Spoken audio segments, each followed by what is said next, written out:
चलिए next chapter पढ़ेंगे Harappan culture, bronze age, urbanization in the Indus valley.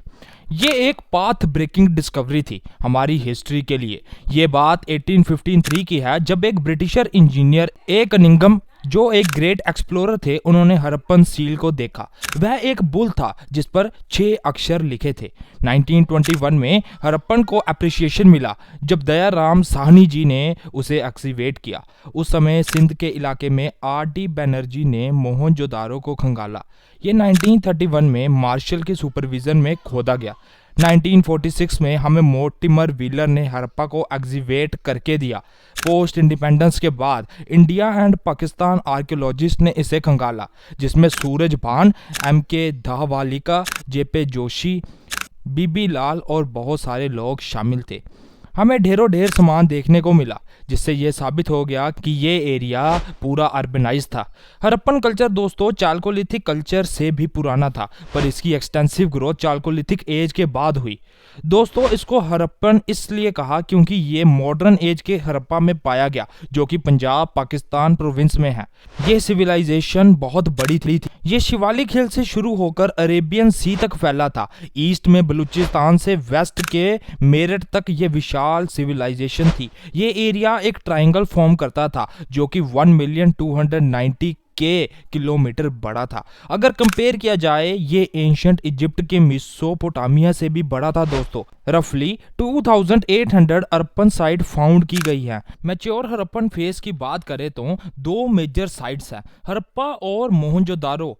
ये दोनों साइट अलग अलग हैं और एक दूसरे से 483 किलोमीटर दूर हैं। थर्ड है चानूदारो, जो कि 130 किलोमीटर दूर है मोहनजोदारो से। फोर्थ है लोतल, जो गुजरात में है। फिफ्थ कालीबंगान, जो नॉर्दर्न राजस्थान में है और जिसका मतलब है ब्लैक बेंगल। सिक्स्थ है बनवाली, जो कि हरियाणा की साइट है। एरिया वाइज बात करें तो हड़प्पन 150 हेक्टर में था, धोलावारिया 50 हेक्टर और राखीगारी जो कि 250 हेक्टेयर में था। सबसे महत्वपूर्ण और विशाल था मोहनजोदारो, जो कि 500 हेक्टेयर के एरिया में फैला हुआ है। ये सभी साइट्स मिली और इन्होंने फॉर्म किया इंडस वैली सिविलाइजेशन। आइए अब समझते हैं टाउन प्लानिंग और उसके स्ट्रक्चर को। सबसे ब्यूटीफुल अगर इनके पास कोई चीज थी तो वह थी उनकी टाउन प्लानिंग और आर्किटेक्चर। इनके टाउन में हमें सिटाडल और एक्रोपोलिस देखने को मिला। साफ सी बात है कि वहां पर रूलिंग मेंबर रहा करते थे। सिटाडल के नीचे एक शहर बसा होता, जिसमें बर्न्ट ब्रिक से घर बने थे। वहां पर कॉमन पीपल रहते और अपना कार्य पूर्ण करते। ये सारे घर एक ग्रिड सिस्टम में थे। दोस्तों अगर कंपैरिजन करें तो मोहनजोदारो हड़प्पा से प्लानिंग के मामले में जीत जाएगा।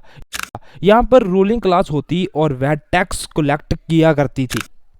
मोहनजोदारो में हमें द ग्रेट बाथ देखने को मिला, जो कि महल के अंदर था। इसके डायमेंशन की बात करें तो ये 11.88 बाय 7.01 मीटर था और 2.43 मीटर गहरा था। नीचे जाने के लिए हमें सीढ़ियां मिलती और कपड़े चेंज करने के लिए रूम। कॉटन का मिलना और क्लॉथ का बनना तो चालकोलिथिक एज में ही स्टार्ट हो गया था, पर मर्यादा का ध्यान रखना इस एज में शुरू हो गया था। जो फ्लोर था इस बात का वह बर्न्ट ब्रिक से बना था। ये ग्रेट बाथ रिचुअल परफॉर्म करने के लिए बनाया जाता था। धोलावारिया में भी एक ऐसा सेम ग्रेट बाथ देखने को मिला है। मोहनजोदारो में सबसे बड़ी बिल्डिंग थी वह ग्रेनरी, जो कि 45.71 मीटर हाई थी और 15.23 मीटर वाइड। वहीं हड़प्पा के सिटाडेल में हमें 6 ग्रेनरी देखने को मिलती हैं, जो कि 15.23 बाय 6.09 मीटर की थी। अगर 12 यूनिट को मिलाया जाए तो उसका एरिया सेम था ग्रेट ग्रेनरी ऑफ मोहनजोदारो के। इस ग्रेनरी के साथ वर्किंग फ्लोर देखने को मिला, जिससे हमें यह समझ आया कि यहाँ पर ग्रेन्स को अलग किया जाता और बाद में उसे स्टोर किया जाता ग्रेनरी में। ये सब इतना इंपॉर्टेंट इसलिए भी है क्योंकि यहाँ पर बर्न्ट ब्रिक का इस्तेमाल हुआ था, जो कि इजिप्ट के मेसोपोटामिया में हमसे बात शुरू हुआ। भारत में आज भी सभी के घर शौचालय नहीं है, पर हमारे हड़प्पन कल्चर में हर एक घर में कोर्टयार्ड के साथ साथ बाथरूम प्रेजेंट थे। यूज्ड वाटर को दूर लेकर जाने के लिए ड्रेनेज सिस्टम भी इम्प्रेसिव थे। कालीबंगान में तो घर घर वेल्स प्रेजेंट थे, ड्रेन भी कवर्ड थे। ये लोग अपनी हेल्थ और क्लीननेस का खूब ख्याल रखते थे। आइए अब नजर डालते हैं एग्रीकल्चर प्रैक्टिसेस पर। ये एक रेनलेस जोन है और इतना फर्टाइल भी नहीं है आज, पर उस समय में अलेक्जेंडर का कहना है कि सिंध एक फर्टाइल लैंड थी। यह टिम्बर प्रोवाइडर भी था। बर्न्ट ब्रिक की प्रोडक्शन के लिए और घर बनाने के लिए यह टिम्बर प्रोवाइड करते थे। धीरे धीरे सिविलाइजेशन बनाने के लिए नेचुरल वेजिटेशन को खत्म कर दिया गया, पर अगर यहाँ रेन नहीं होती थी तो पानी कहाँ से आता होगा। इंडस रिवर एक मेजर सोर्स थी वाटर के लिए। ये लॉन्गेस्ट हिमालयन रिवर भी है। यहाँ पर फ्लड एक एनुअल इवेंट था, इसलिए बर्न्ट ब्रिक की दीवार बनाई जाती थी उस फ्लड को रोकने के लिए। आपको याद होगा कि चाल्कोलिथिक कल्चर का अंत वाटर लॉगिंग के कारण हुआ था। हर परेशानी आवे एक हल के साथ। तो इंडस वैली सिविलाइजेशन के लोगों ने सीड्स को फ्लड प्लेन में फेंकना शुरू कर दिया। ये नवंबर में सीड्स को फेंकते और अप्रैल से पहले कट करते, क्योंकि उसके बाद नेक्स्ट फ्लड देखने को मिलता था। ये वुडन प्लो का इस्तेमाल करते थे, जो कि ऑक्स और कैमल पुल करते।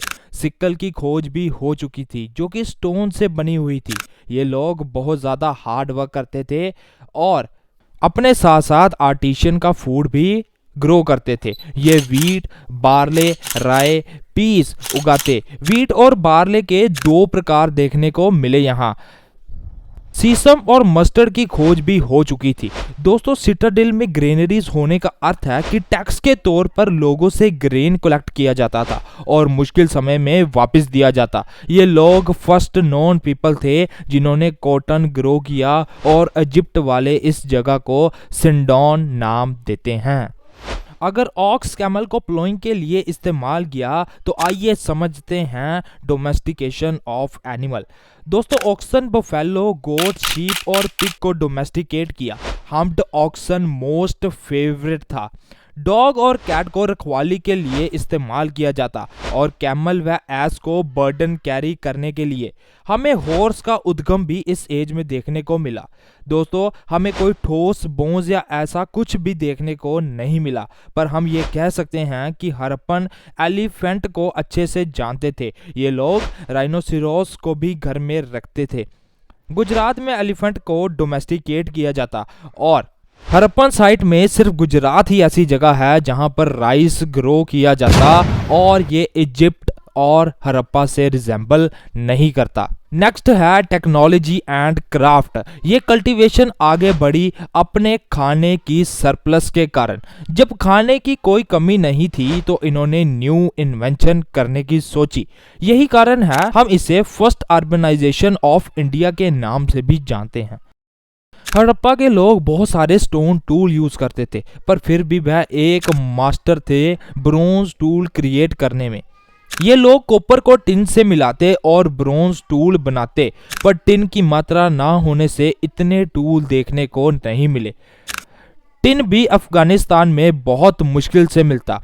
ये ब्रोंज से इमेजेस और यूटेंसिल तो फॉर्म करते ही थे, पर उसके साथ साथ एक्सिस, सॉस और नाइफ्स बनाते थे। स्पिंडल वॉल का मिलना हमें स्पिनिंग का संकेत देता है, पर यह कॉटन के साथ साथ वूल्स के क्लॉथ भी बनाते थे। इतने बड़े बड़े स्ट्रक्चर हमें संकेत देते हैं कि वहां ब्रिक लेइंग एक इम्पॉर्टेंट क्राफ्ट था। मैसन की कलाकृति हमें हर तरफ देखने को मिल ही जाती थी। हड़प्पन को बोट मेकिंग प्रोसेस भी बहुत अच्छे से आती थी। Seal making and terracotta artisan भी बहुत इंपॉर्टेंट क्राफ्ट थे उस समय के। हमें कॉपर के सिवा अब सिल्वर, गोल्ड और स्टोन्स देखने को मिले, तो गोल्डस्मिथ और ज्वेलरी मेकिंग एक इम्पॉर्टेंट क्राफ्ट रहा होगा। पोट्स का इस्तेमाल अब हर चीज के लिए किया जा रहा था, तो पोटर व्हील का क्राफ्ट भी खूब इस्तेमाल होता होगा। आइए जानते हैं अब उनके ट्रेड एंड कॉमर्स को। दोस्तों, ट्रेड को रन करने के लिए हमें कोई मोड ऑफ एक्सचेंज चाहिए कि एक वस्तु के बदले कोई दूसरी वस्तु दी जाए। आज ये काम मनी परफॉर्म करती है और उस समय में ये काम ग्रेनरी के ग्रेन्स करते थे और इसी को हम नाम देते हैं बार्टर सिस्टम। इनके पास सील्स थे, यूनिफॉर्म स्क्रिप्ट्स थी, किसी चीज के लिए क्या एक्सचेंज होगा उसके लिए रेगुलेटेड वेट्स भी थे। ये लोग स्टोन मेटल का एक्सचेंज सबसे ज्यादा करते थे। क्वेश्चन तो ये है, सामान एक जगह से दूसरी जगह कैसे जाता था? ये लोग बोट्स का इस्तेमाल करते और कभी कभी बुलोक कार्ट का भी। तो ये शुरुआत हुई बुलोक कार्ट की। ये इक्का व्हील यूज करते थे rather than spoked wheel. Harappa के ट्रेड करने के तरीके आज के साथ रिजेंबल करते हैं। वह एक दूसरे देश में ट्रेड कॉलोनी सेटअप करते थे और वह लोग सारे ट्रेड को वेल परफॉर्म करते। हमारे लिंक ईरान और अफगानिस्तान से बहुत अच्छे थे।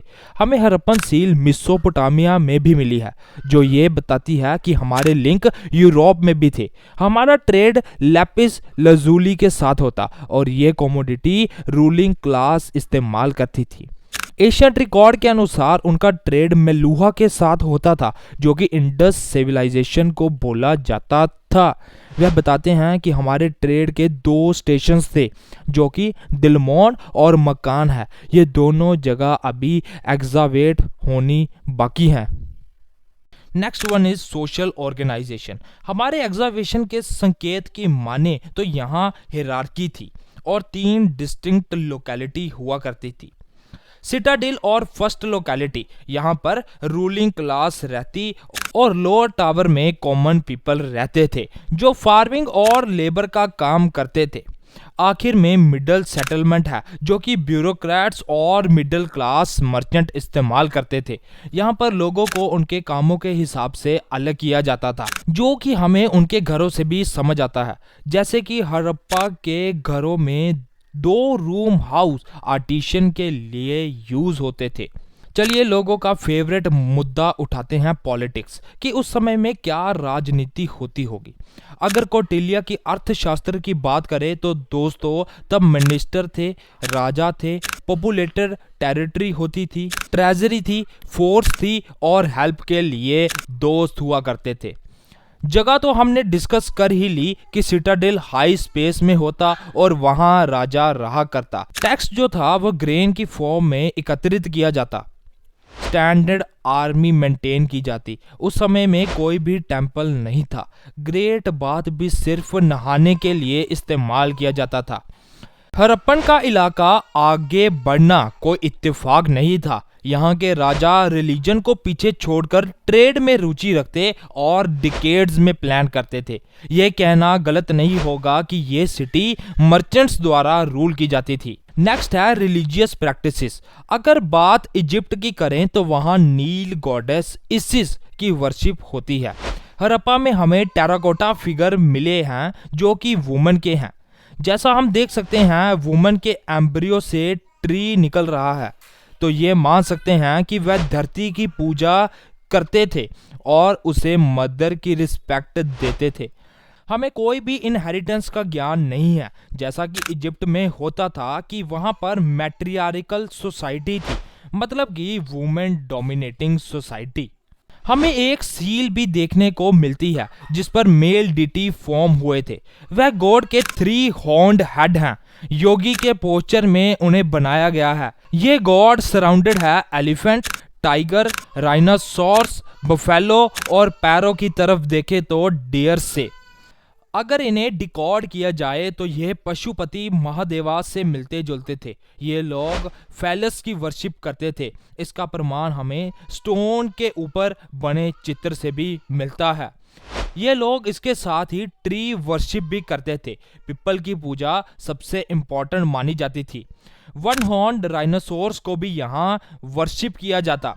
बाकी तो हमने देख ही लिया कि जो सारे जीव पशुपति महादेव के चित्र पर थे उनकी वर्शिप की जाती थी। अगर अथर्ववेदा की माने तो जानने को मिलेगा कि कैसे ये लोग चार्म्स और स्पेल बनाते थे डिसीज और इविल फोर्सेस का खात्मा करने के लिए। नेक्स्ट पार्ट 2 में हम डिस्कस करेंगे कि कैसे हड़प्पन स्क्रिप्ट बनी, उनके वेट्स एंड मेजर कैसे थे, सील के ऊपर किसकी इमेज थी, स्टोन वर्क कैसा था, ये सब अगर इतना ही शानदार था, वेल प्रिपेयर्ड सिटी थी, तो जो डिकेड्स में प्लान करती थी उसका खात्मा कैसे हुआ, और अगर खत्म हो गई तो उसके बाद पोस्ट हड़प्पन में क्या हुआ। तब तक के लिए धन्यवाद।